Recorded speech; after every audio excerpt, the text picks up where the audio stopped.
यांनी कशा मराठ्यात संभ्रम निर्माण केलता. आता मराठे दाखवतात त्यांना आता कसं असते.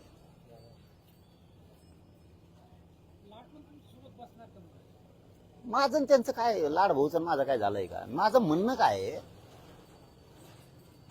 तुम्हाला एवढं जरी कळलं देवेंद्र फडणवीस काय चीज आहे तरी बस. आणि तुम्हाला जर आमच्या मनातला गैरसमज काढायचा असला देवेंद्र फडणवीस विषयी, हे महत्वाचं स्टेटमेंट करतोय. तुम्हाला जर वाटत असेल आमच्या देवेंद्र फडणवीस साहेबांबद्दल गैरसमज झालाय, पुन्हा जर तुम्हाला तेच वाटत असेल तर तुम्ही मागण्याची अंमलबजावणी करा. तुम्हालाच कळण गैरसमज आहे का नाही.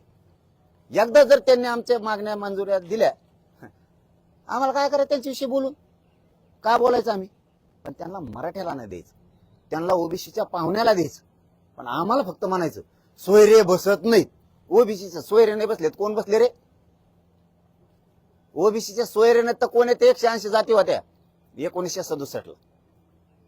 आज त्या पावणे 400 झाल्या. सोयरे नाहीत तर कोण? त्यावेळेस घातलेली माळी समाजाची जात, उदाहरणार्थ देतोय, तसं सगळ्या जाती धरा. त्यांचं रक्ताचं आहेत का नातं? बाकीचे घातले 6 जाती, त्या फुलमाळी बेलमाळी नंतर ज्या घातल्या, हे रक्ताचे आहेत का संबंधींचे? भावकी आहे का यांची? एक माळी पहिल्यांदा घातला,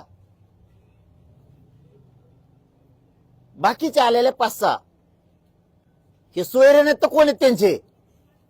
आम्हालाच आईकडची जात जमत नाही, सगळे सोयरे जमत नाहीत. त्यांचे सगळे सोयरे नाही गेले, कोण गेले? कोण गेले?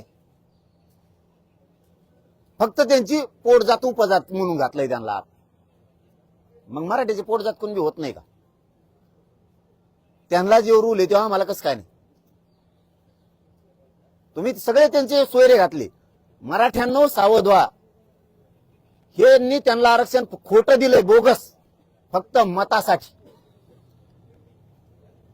मत यांचं सगळं आरक्षण खोटं आहे, सगळं उडत आहे ओबीसीचं. का सर?